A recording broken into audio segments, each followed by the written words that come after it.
Hello, hello. Thank you all for joining us. I really appreciate y'all being here, and I hope you get something out of this workshop. Before we go ahead and start, we're going to start off with a couple announcements of like things going on in ACM and things like that.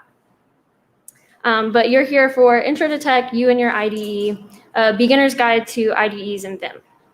So first things first, if you're not connected with us, please follow our Discord or join our Discord, follow our social medias. All of you on the stream, you obviously know where our YouTube and Twitch accounts are, which are at ACM UTSA. But Instagram is really where we're the most active, and then also Discord. So this is the big thing for this slide. If you're not in the Discord, go to discord.acmutsa.org. So to become a member this year, it's absolutely free. What we ask of you, though, is to attend 20% of our meetings every semester. So that's going to be around 7 meetings, and these can be any meetings. They can be Rowdy Creators, they can be ICPC, they can be Intro to Tech, they can be HCM general meetings. So if you are not signed up, if you've not registered to be a member, go ahead and scan that QR code, and then just keep it open in your browser, or you can start filling it out. And this is just going to give us your information, like t-shirt size and things like that, so we can send you some stuff. And you want to make sure to sign in, because if you're not a member, then you can't get our lovely prize, this comfy. So I'll leave that up for a couple more seconds for anybody who wants to scan it.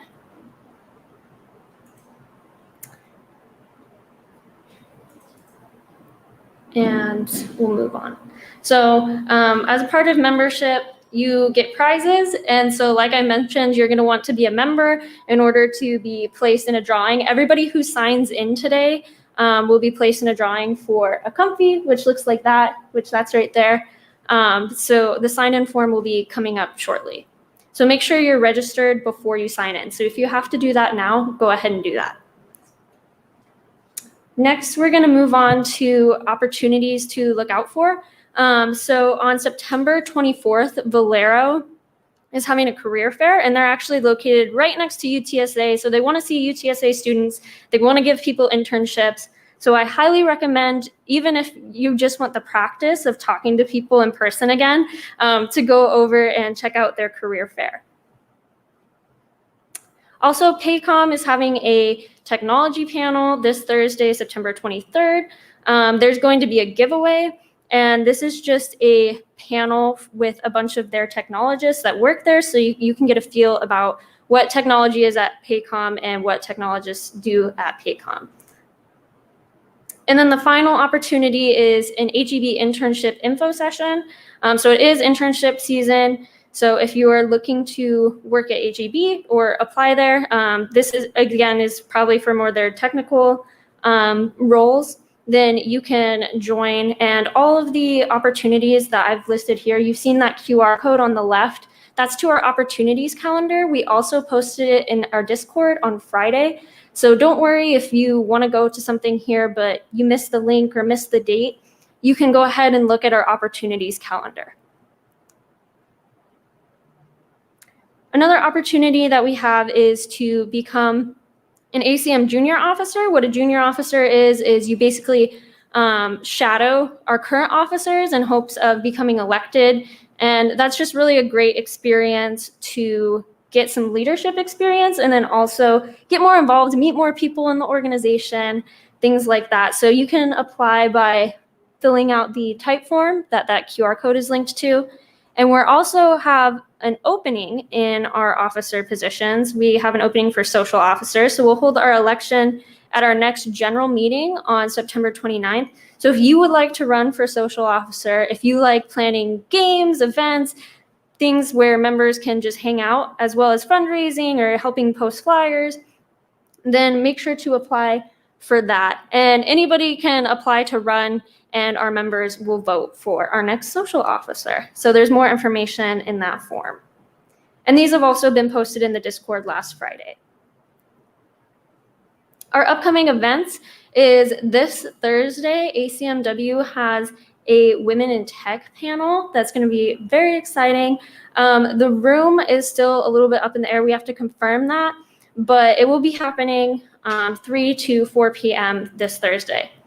And then also, Code Quantum is UTSA's first hackathon for marginalized genders in tech. So if you're a woman, if you identify as non-binary, if you identify as trans, this hackathon is a safe space for you to help us all build that community here at UTSA. And the registration is now open.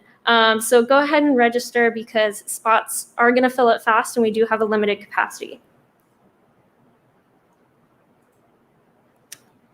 And then this Saturday, we have another ICPC meeting. If you're interested in maybe getting a little bit ahead in your data structures and algorithm skills, or you just want to practice those skills for a technical interview, then I would highly suggest going with ICPC.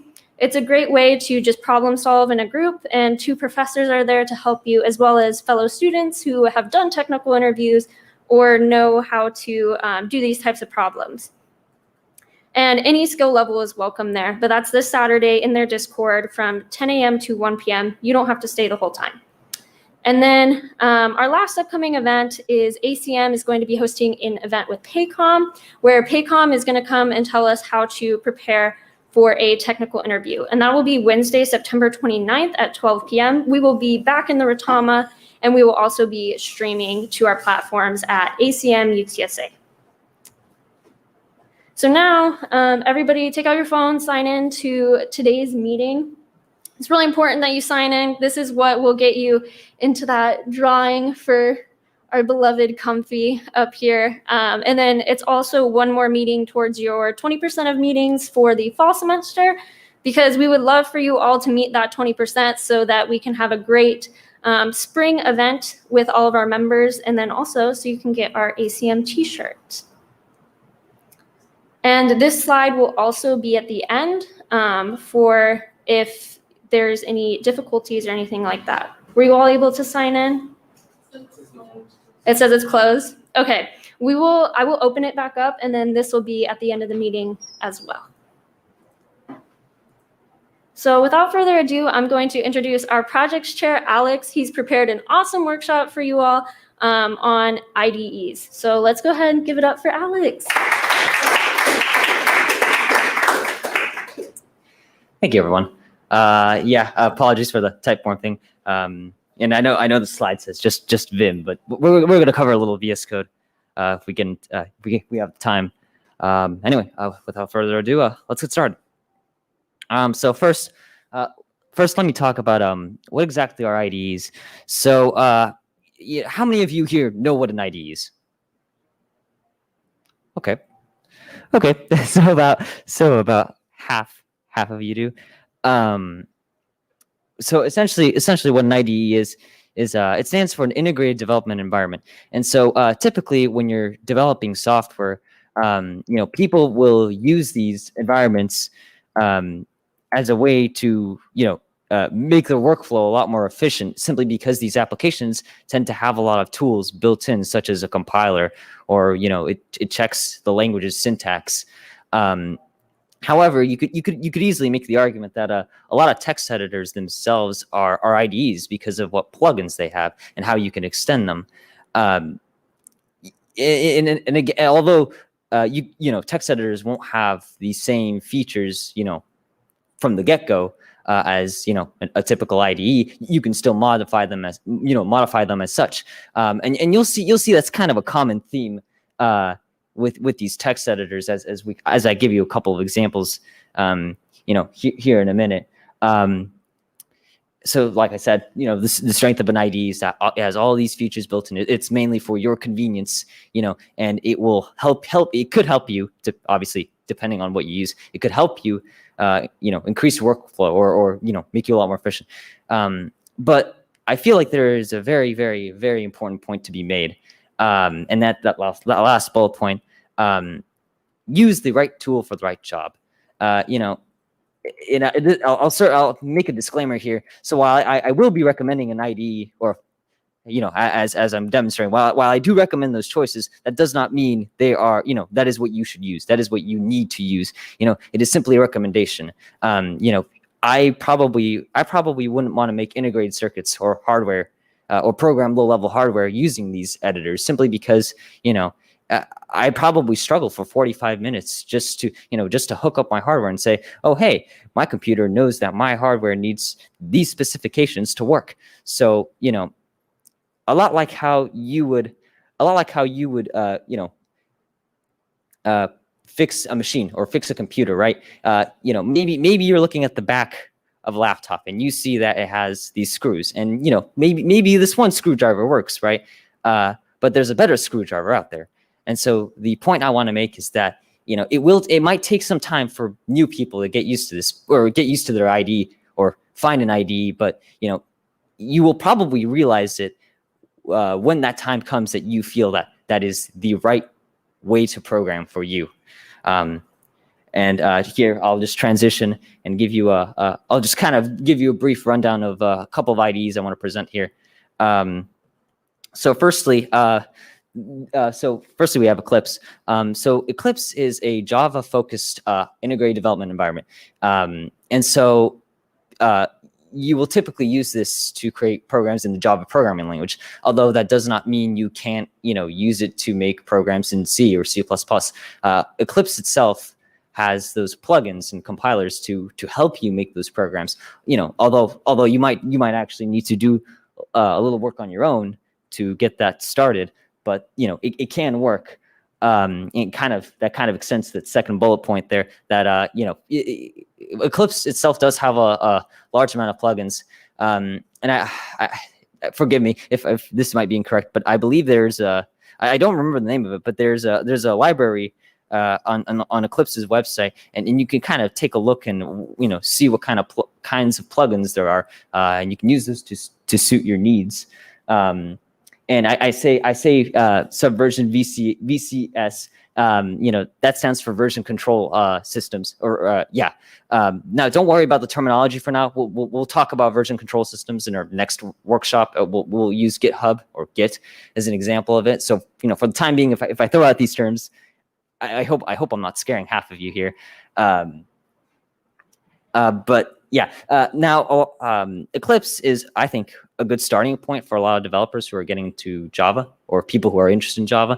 Though the common complaint is that the UI can seem a little daunting at first, and it's kind of like it fights against the user in a way. So it could be, so some people might see it as a clunky user interface. That's what I mean by UI.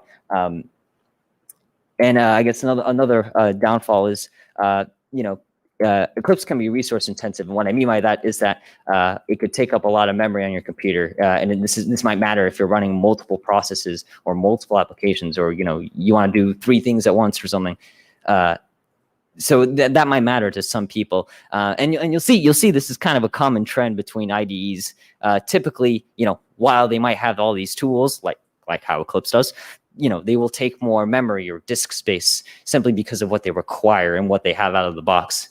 And Eclipse, again, like I said, good starting point, since it supports practically every operating system, like, what you run on Apple, or what you run on, almost a lot of computers like Windows and Linux for, people who are in the know-how. Let's move on. Intellij. So actually, I have Pycharm in the next slide. It's made by the same people who make JetBrains. I might just, they're very similar, but I'm kind of just going to lump it just to sort of give you just because a lot of the features are quite similar. So basically, Intellij, it's an IDE made by JetBrains. So a lot like Eclipse, it is focused on Java applications.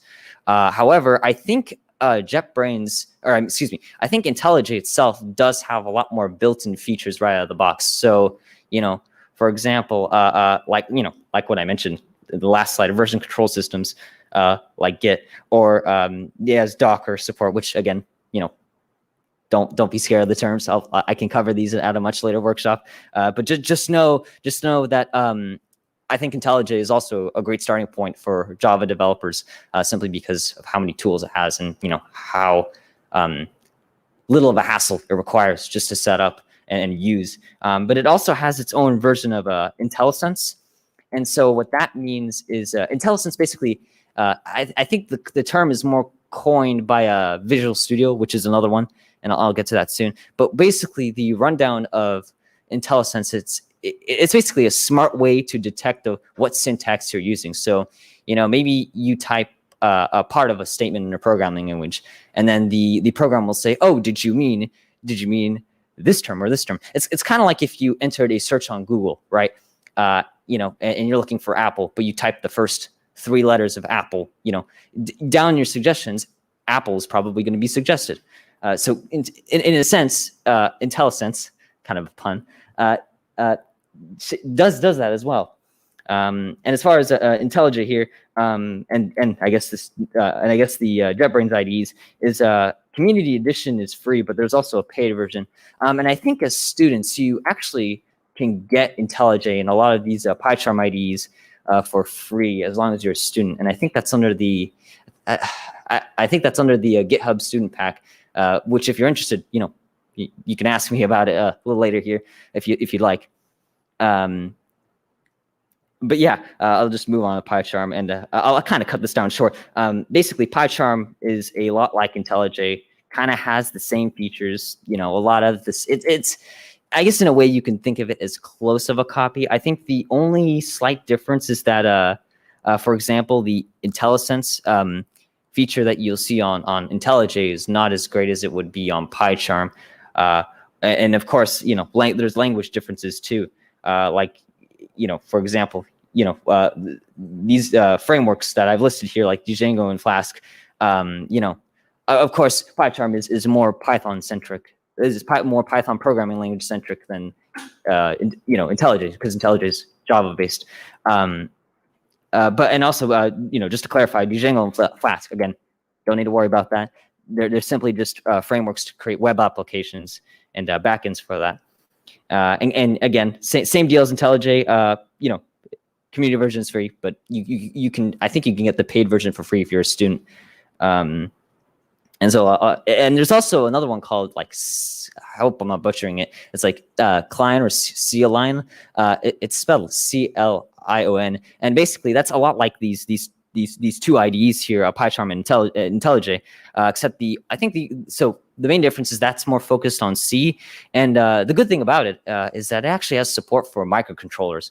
If that's something you're interested in, but however, it's probably at that point better to use a separate editor just for that microcontroller, just so you know how it feels to develop in that environment, and chances are the respective company will probably recommend that more. Anyway, so this is a kind of a change of pace of what we've been talking about. So the reason I included Sublime Text here is so Sublime Text is a text editor. So again, unlike an IDE, you're going to use this to primarily edit text files. And you'll probably not use this so much for projects, but really fast edits, simply because like an IDE, like I said, has all these features built in, and typically IDEs too will support these projects, and they'll have templates for these projects. That's kind of like what I discussed here in Pycharm. By integration, I guess to clarify, by integration, I did mean that it does support these frameworks, but it also has templates for these frameworks. So, and what I mean by that, by project templates, is that if you so choose to, they'll give you an option to make all this boilerplate code, so you don't have to type it all out. Most of it's kind of already there for you.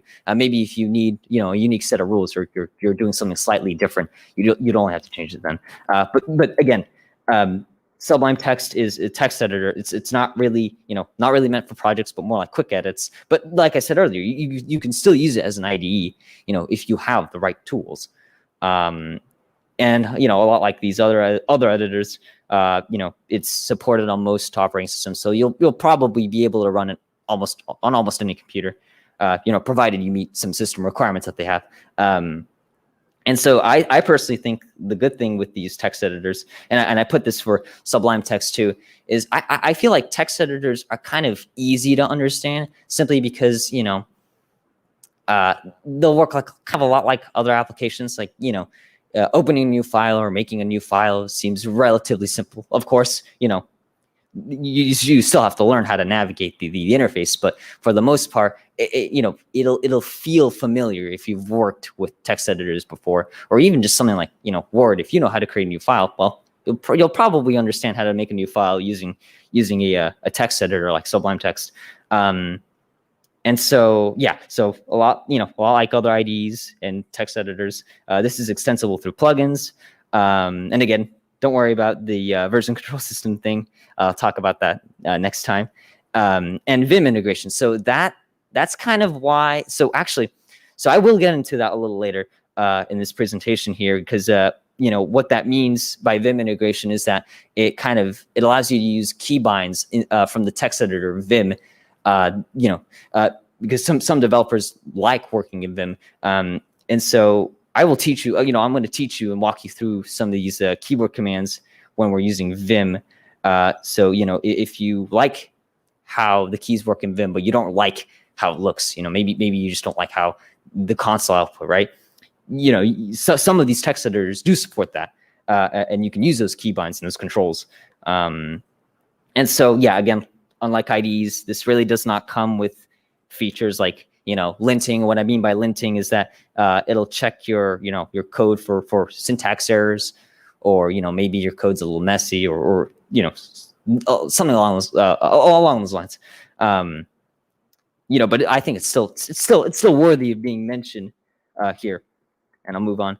So Atom, you'll see kind of a lot of the same here, except Atom here is actually, so it's got a lot of customization features, not only plugins like a lot of these other text editors or IDEs, but it also has you can actually also change Atom itself, because what Atom actually is that. So that's why I put Electron base. So Electron, just to give you a brief understanding, is basically a framework to make applications that have kind of like a Chrome web browser built in, or for those of you who are familiar. And so this is both a good or bad thing, because sometimes they might be a little more bloated than necessary. But the reason I bring that up is because it's because it has some web elements. That makes Atom, the text editor, pretty easy to customize, because if you understand basic web development like HTML, CSS, you can actually modify the themes and how the editor actually works using the API. You'd have to look through the documentation, and if you guys want the link, I'd be happy to direct you. But just reading through the documentation will give you kind of a rudimentary understanding on how to change it if you so lean towards Atom. And so Atom kind of like Atom does have a lot of features, and so I do want to talk about one called teletype. And so basically what that is teletype allows more than one person to work on the same file at the same time, which might be handy if say you're being interviewed for a technical interview, and you're and the person interviewing you wants to see how you work. Maybe they want to see how you type. You program. So in a situation like that, you might appreciate features like teletype, where they can see your every keystroke, and maybe you could you can see how they program. I think Atom's an interesting choice. I haven't used it much myself. It's been a while, but I think the API is something cool. So I'll move on to my next one. So Emacs. Emacs is an interesting editor. So it is primarily a Linux-based editor, but you can use it on practically every operating system. But what's interesting is that although yes, it is a text editor, it's actually a lot more than that. And the weird thing is that Emacs has a lot of built-in features that aren't necessarily related to programming or IDs. In fact, you can send email or go in an IRC chat using Emacs, which I think is kind of cool. But albeit maybe unnecessary for the average person using Emacs. But basically Emacs, it's like a family of editors. And so, I've included some of these derivatives, and so they all have their kind of quirks. Like, for example, I think I don't know if this is unique to. I think so. Space Emacs has those Vim keybinds I spoke about earlier on by default, which might be nice. They call it evil mode, but that might be nice if you like Vim, you like the content of this workshop and you want to continue using Vim. That might be something you like. That might be something you want to look at if you like that, but you don't really like the terminal view of Vim. And so again, a lot like most editors here, has support. But yeah, what another major point about Emacs is it uses this unique variant called Emacs Lisp. And so what Emacs Lisp is it's basically Lisp dialect. And for those of you who aren't in the know-how, Lisp is basically a functional programming language, which works a little differently than most programming languages out there, like Python or Java. But it's quite interesting because you can make plugins and add-ons, but you can also, again, kind of like we talked about Adam, you can customize the editor itself. Of course, you're going to do it differently in Emacs, but the extensibility is there, and it's quite huge. And like, for example, I mentioned here, like Maggot, the Git client, again, don't worry about Git, is quite interesting, and it's quite comprehensive for what it offers. So that's why a lot of people like to use I like to use Maggot as an add-on for Emacs. I guess I'll move on here for now. So yeah, Visual Studio Code. So this is part of what we're going to cover today. So it's made by Microsoft, probably, as some of you might already know. It's basically so if you've looked at IDEs before, you'll see that there's Visual Studio, but then there's also Visual Studio Code. And you'd probably think at first glance, oh, maybe Visual Studio Code is exactly like Visual Studio. Well, there's a couple of differences. So I think that bullet point really puts it the best. So it's a minimized version of the Visual Studio editor. Because Visual Studio is kind of a full-fledged IDE. It has all those features built in. It has, the ability to make projects. It has the templates for projects. It already has those compilers and debug tools already in. And again, a lot like other major IDEs, one of the pitfalls is memory usage or resource usage on computers. And again, Visual Studio itself is an IDE. I would say Visual Studio Code is a text editor or more of a source editor, because you don't really have all the entirety of those integrated features inside Visual Studio Code, but you could still get extensions, and so you might be able to emulate that IDE-like feeling. So again, it has decent support for almost all computers, or quite a large range. And the extensions thing I mentioned, so I believe that's the NuGet package manager. I know that's a thing in Visual Studio.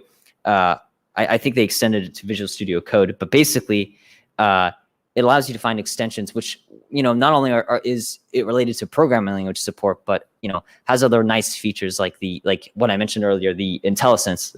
Like I said, the Intellisense comes from Visual Studio, or at least originated from, people kind of use derivatives or something very, very close to it. Yeah, Intellisense. So by default, Intellisense on Visual Studio Code is only supported on a very few number of languages.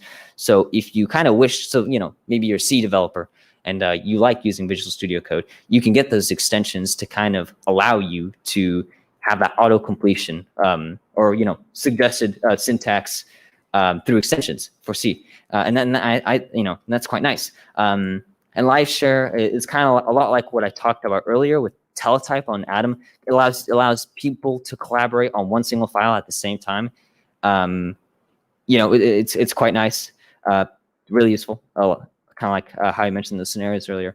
But anyway, this is kind of our sort of our focus today. But Vim. So Vim stands for Vi Improved, and so it is. So it's not actually an IDE. It's a text or source editor, but it works a little differently. Unlike most IDEs or text editors, you don't really have a similar interface.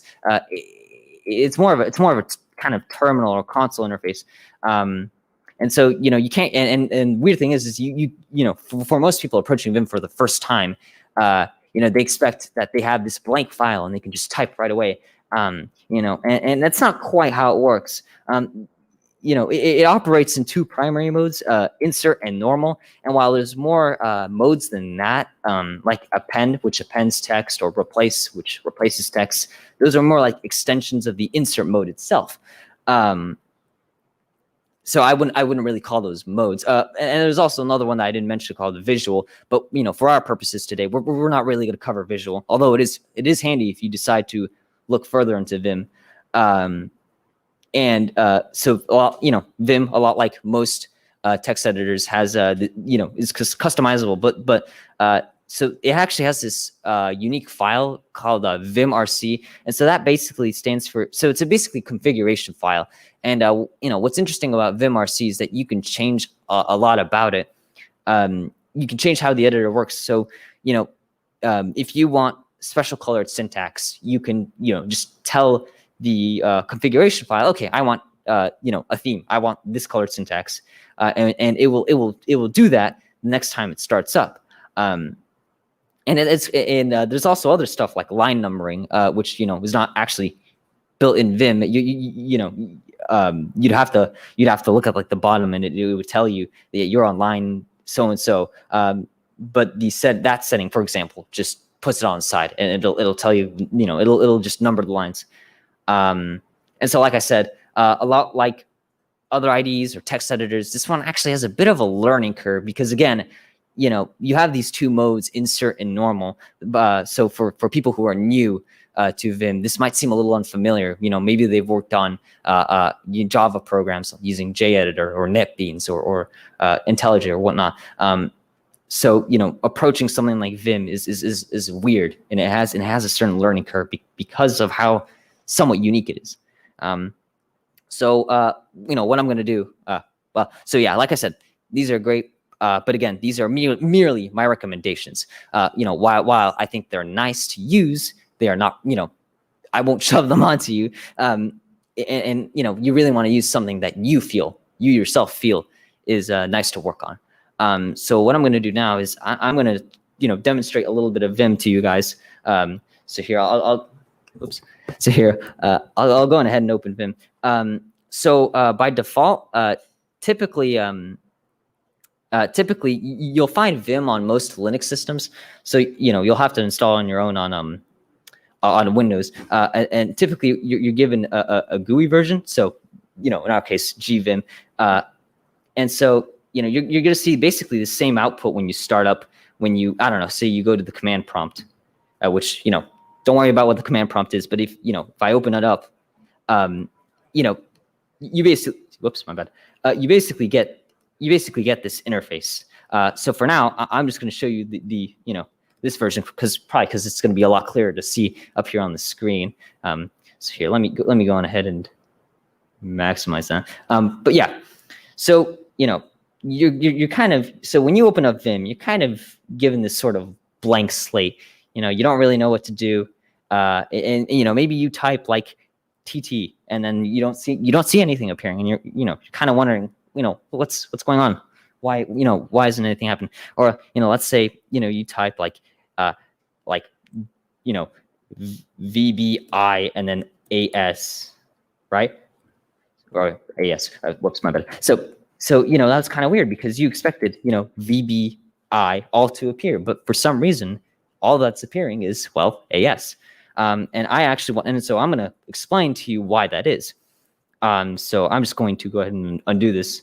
So basically, like I said earlier, Vim works in two ways, normal and insert mode. So right now, when you don't really see anything at the bottom, hold on here.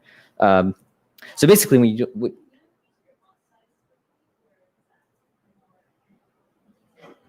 excuse me? Oh, I'm so sorry. Yeah.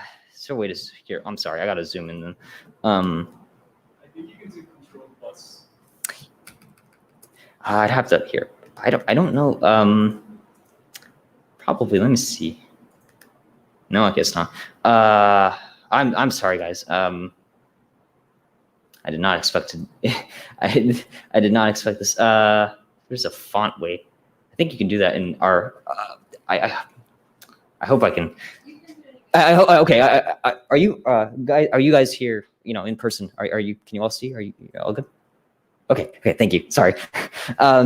Yeah. So as I was saying, so right now when you open up Vim, right, you're in this kind of normal. You're kind of in this normal mode, right? So you only see this blinking cursor, right? And you don't really see anything. So typically, in normal mode, you usually issue a bunch of commands, and commands will usually start with this colon. So if you type the colon, right? I don't know if that appeared. Yeah. So if you type that colon, if you see at the bottom left corner over there, I don't know if you can make that out. Is that? Excuse me. Is that a lot better? Is that okay? Yeah. So usually normal mode is meant for issuing commands or just really quick keybind presses. You're not really actually typing in text, and so typically commands will start with that little colon right there. So for example, let's say I want to quit Vim. I would do colon and then Q when I'm in normal mode, and that will, well, as you saw, that will close Vim. So if I open it back up, so yeah, here. So we're back here. So I hope that's sufficient for you guys. So like I said, in normal mode, you're typically issuing commands. But what if you actually want to type text, right? What if you actually want to edit, the source file you're working on? So if you press I while you're in normal mode, because again we were in normal mode. Now we're in insert mode, and that's indicated by that bottom left text that says insert. And that essentially tells you that you are able to type text now. So, let's say I was writing a program in Python that prints something. So, for example, I'll just print a string like here. So as an example, right, I just typed print hello, right? And so you saw that everything I typed went in. So again, we're in insert mode, and so so all the text we type is there. So that's good. But what if we want to go back to normal mode? What if we actually want to save our changes? Because like I said, normal mode is there to typically issue commands. But let's say we do want to go back to normal mode. So if we press the ESC key, you'll see that little insert indicator is gone, and so now you don't really have anything. And so if we want to say save our file, right, we would do colon and then W, or give it a name. So colon W, and we'll say, I don't know, this is the test.py, which, py is the extension for Python scripts. So just as an example, I've saved I've saved this file to my home folder on Windows. So now I guess the better question. So I guess a good question by now that most people have is, well, what do I do in normal mode aside from just doing this? Aside from saving? Well, that's a good question. So again, like I said, normal mode is for issuing commands, but it's quite nice to navigate in. So just to give you an example, let's say I wanted to print hello 5 times. Obviously for those out there who have a little bit more than beginner knowledge, you'll know that loops exist. But let's say for our sake, we just want to copy and paste this exact statement 5 times. So what we do is while we're in normal mode, right? So, again, there's no insert indicator. So while we're in normal mode, if we press YY, right, what that does is that yanks or copies the text, copies the text into something called a buffer. Don't worry about what a buffer is too much right now. But basically that copies it in. And so if I press P again, what that does is it pastes under your cursor. So notice that little blinking flashing cursor, it's there, right?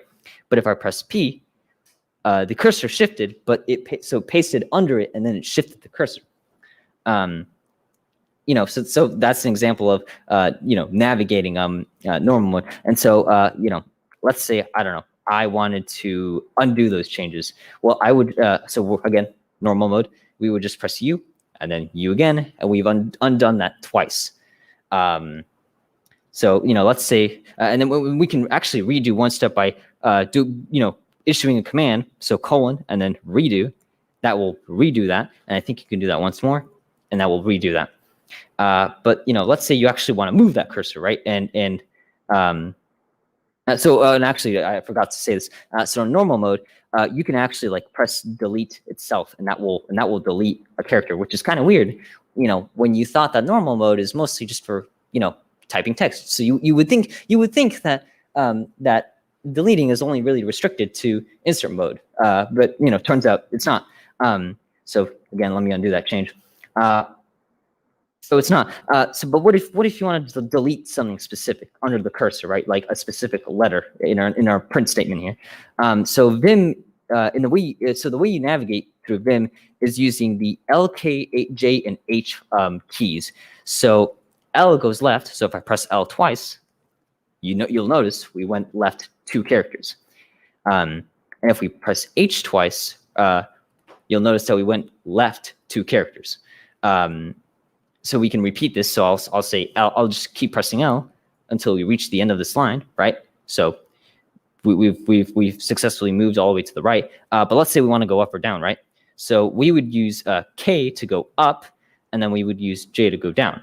So K, and then J, and then J once more.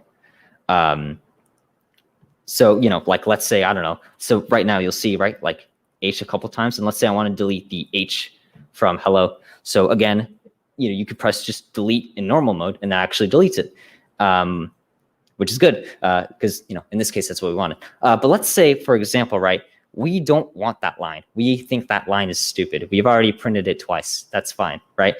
So the way to delete an entire line in Vim is you just issue. So again, we're in normal mode.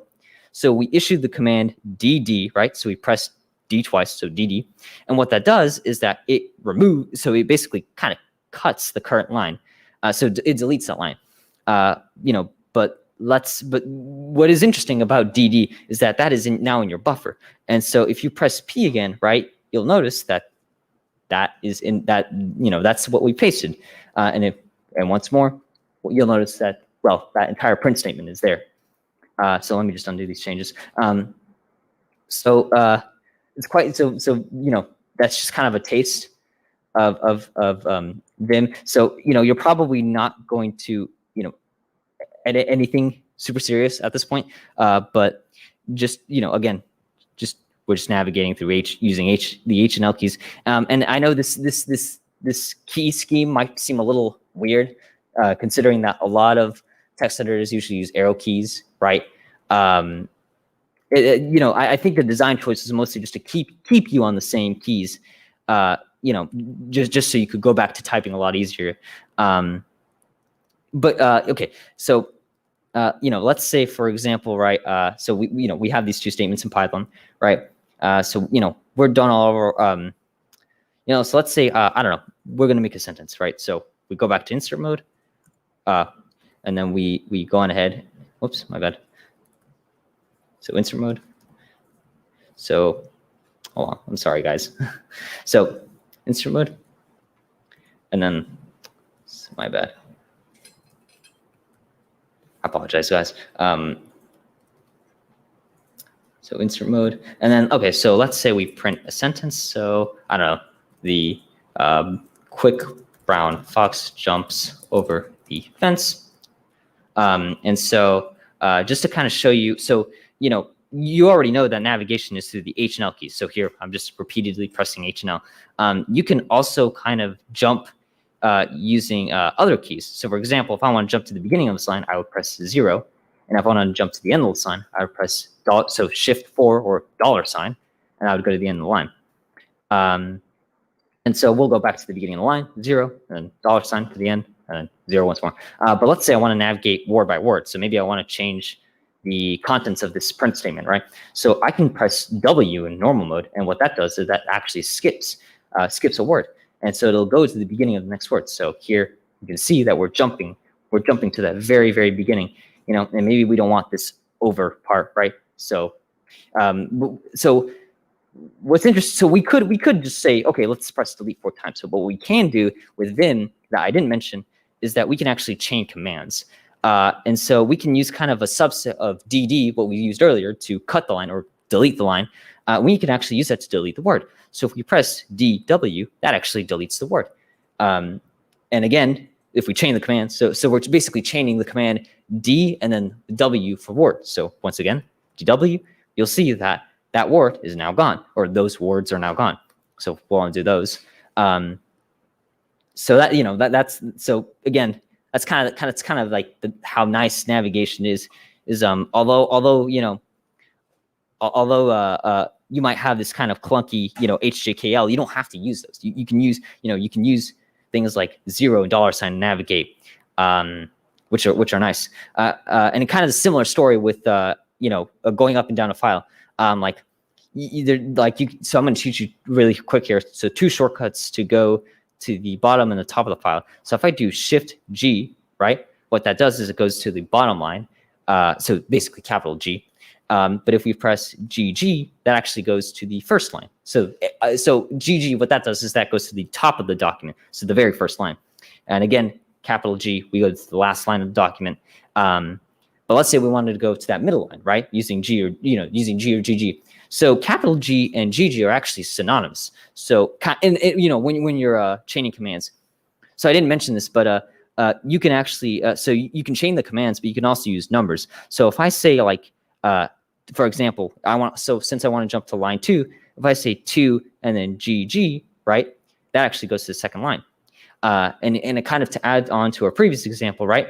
So about, talking about DD and deleting lines, we can use numbers with that too. So let's say I want to delete those 2 lines, the hello and then the quick brown fox jumps over the fence. So if I press 2 DD, that actually removes those 2 lines.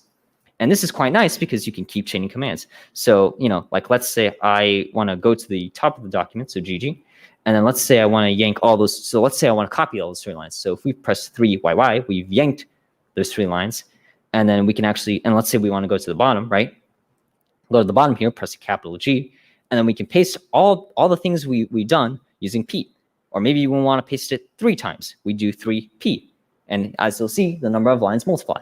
So if we undo these really quick. So that's basically kind of how you get started in Vim. I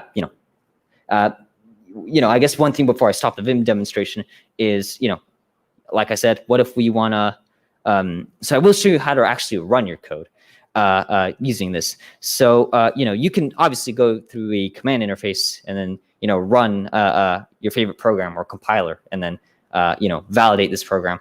But what's cool about Vim is you have all these commands built in, which is kind of surprising given that this is such a bare bones, well, at least what it looks like, such a bare bones text editor.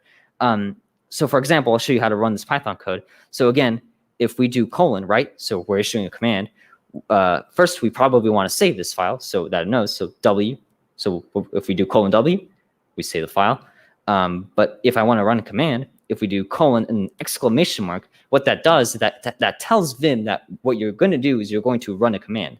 So let's say I want to run this Python file. If I do Python, which I think, so python.exe, of course, this will differ if you're on a Linux machine. But because I have Python installed, I can just issue that command, and then I can, input my test file here. Yeah, my test file here. And if I run that, well, take a look. Our code actually ran, and we didn't have to cumbersomely, go in and out and run our own terminal. Which, if we compare it, right? So like if we were to do this, and we would say Python test.py, right? That seems a little bit more work. So that's what's nice, nice about Vim. You have all these commands and these features kind of there, at least for a text editor. And that's quite nice. But what if you want to, and before I stop this, what if you want to actually customize Vim? So what I'll show you is how do you actually customize it? So we have this configuration file called Vim Rc, and basically what that does is that that's kind of what Vim will use to configure itself. So it'll kind of it'll kind of basically reflect on any changes you made to the config file. Typically it's stored in your home directory, so where the user's files are. In our case, it's Windows. So usually we'll access it using. So I didn't really show you how to open files in the command line, but if we type the command vim, and then I don't know. So in our case, we want to open the config. So I'm just using that home variable to represent that it's in our home directory. If we do, and so by default, typically for a user, it's called Vim Rc or _ Vim Rc. So if we open that up, right, we've created like this blank slate for, configurations. And what's nice about this is you can actually add a lot, even though it's a little. I'm just going to do 2 examples, right now, really fast. So let's say we kind of want to reflect some syntax in our code. Have a little bit of syntax highlighting. If we type syntax on, that'll basically tell it to kind of recognize some of the syntax. So in our case, we were writing little snippets of Python code. We can actually kind of reflect this. And just to go back to what I was talking about earlier. So you'll notice that Vim. So if I tab over the Vim doesn't actually have I'll continue that. So Vim doesn't actually have line numbers like most text editors on the left-hand side here, right? You're kind of just left to guess what line you're on. Obviously, because it's such a small file, we know we're on the 3rd line. But if we go to our Vim Rc and we say like, I think, correct me if I'm wrong, I think if we do number, like line number on, let me go back here. Oops, my bad. Let me just type that. And then if we do line number on, I think that, or number, let me try number on. I don't know if that works. And we save this file, so colon, and then we want to quit. So we chain the commands. Like I mentioned earlier, we can chain commands. And then if we do that, we've saved and quit the file. And let's open up Vim again. Right, so we're still kind of editing. Vim will give you that little warning, so I'll go ahead and quit here. So again, don't worry about the exclamation mark. That's unnecessary. Just WQ is fine if you're saving and quitting. But in our case, I'm just going to tell. Oh, I'm just going to say okay. And so actually, what you'll see is so my line number thing is wrong. I'd have to look back. But you'll see because we changed that little option and we told syntax on. Well, it started kind of highlighting our syntax, which is quite nice. So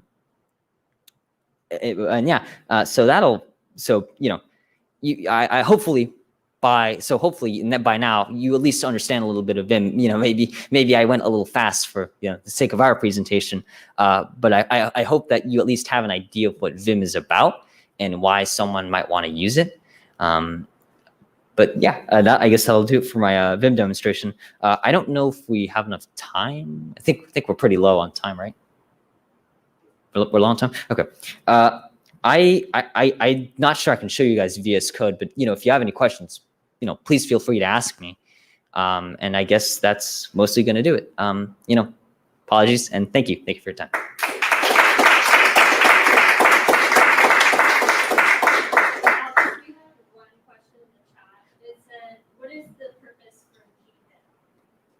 Oh, yeah. Oh, I might have glazed over, glazed over that. But basically, GVim is just the GUI version of Vim. So it's like, it's basically a graphical interface. It works almost identical to Vim itself. I just showed, because I'm on Windows right now, I just showed for our purposes what GVim is. It basically works almost identical to an actual Vim program, or the Vim command line would work. But yeah. Any other questions? Anyone? No? Yeah. Okay. You guys still need to sign in. So here, let me get that. Yeah. So if you haven't signed in, please feel free. Or if you prefer the link, we've got it down there too. Yeah. Again, thank you, everyone. I appreciate your time. Thank you.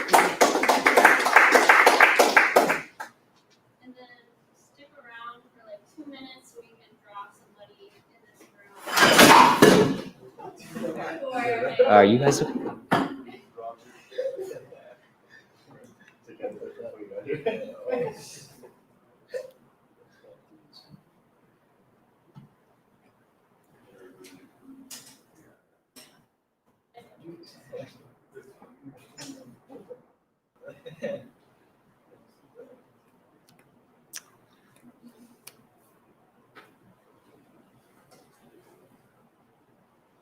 Any more questions, Janelle? That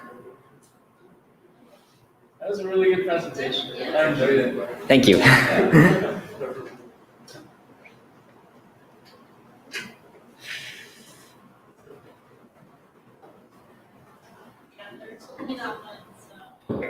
I hope to whoever asked that, I answer your question sufficiently.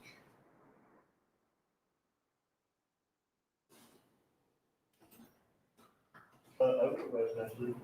If you registered, remember last year, do you have to be registered again this year? Yes. Okay, thanks.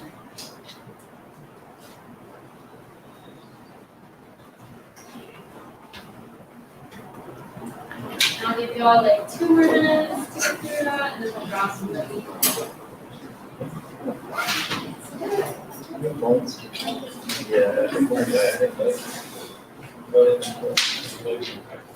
I hope I did a good job explaining to you guys.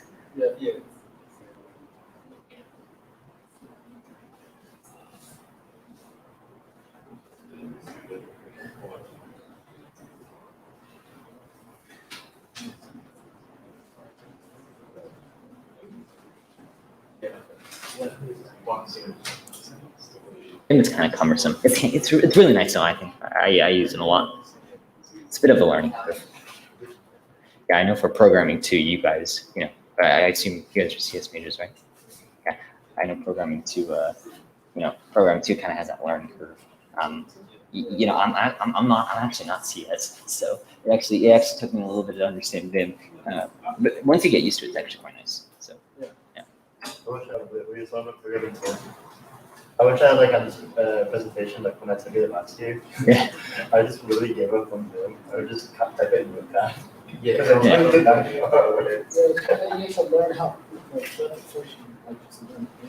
Yeah. Yeah. It's like holding dog for Q. Yeah, a lot of it. Yeah, a lot of your editing files is usually just :WQ, saving it. I didn't go over opening multiple files, which I think you can do by switching buffers. It's like 1 or 2 more commands, but it's quite nice if you're editing multiple files. But there's also what was it? Yeah, there's also a couple add-ons. I can't remember what one name was, but there was one nice one I saw. And what it would do is it would display your directory structure for you on the left-hand side. Because sometimes what I'll do is I'll open a file and I might forget that I'm in the wrong directory.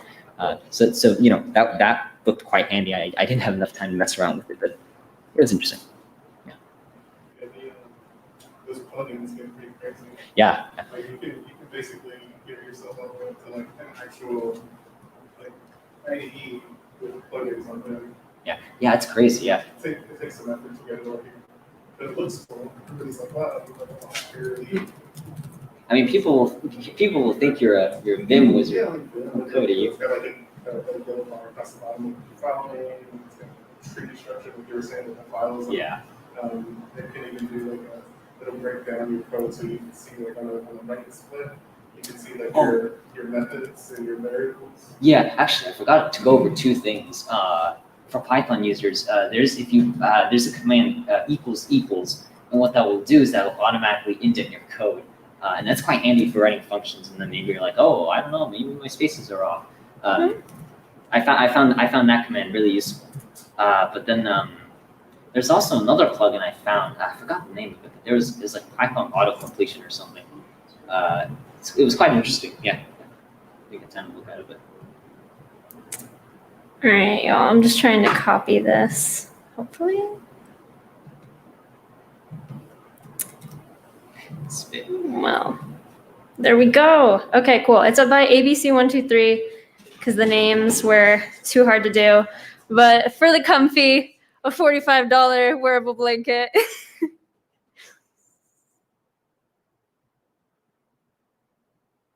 Who is it? Anybody? It's you? FSO, I can go look if it's nobody. Anybody gonna claim it? We'll spin it again. All right. All right. We're gonna spin it again. I should ask for ID. Y'all are. Make sure you don't cheat. Yeah, they probably had to go. ZZA? Anybody? No? Okay. No, it's only the in-person, so they might have headed out. Like, what if someone at chat says, I have... Yeah, Chris, will you check chat? I'm for chat. But it should be just only in person. Y'all see your ABCs up here though, right? Okay, we're going again. Third time's a charm. Oh my gosh. Oh my gosh. Yeah. Okay.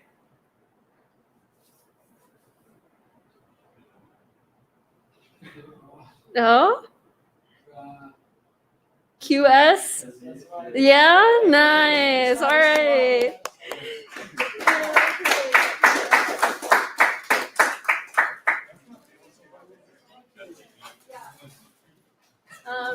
But yeah, I just want to say thank you all for coming. We have our ACM-W panel later this week. So Joshua's going to host that. So be on the lookout for that. And thank you all for coming. I'll see you next time. Okay. Nope. Yeah, should I stop sharing?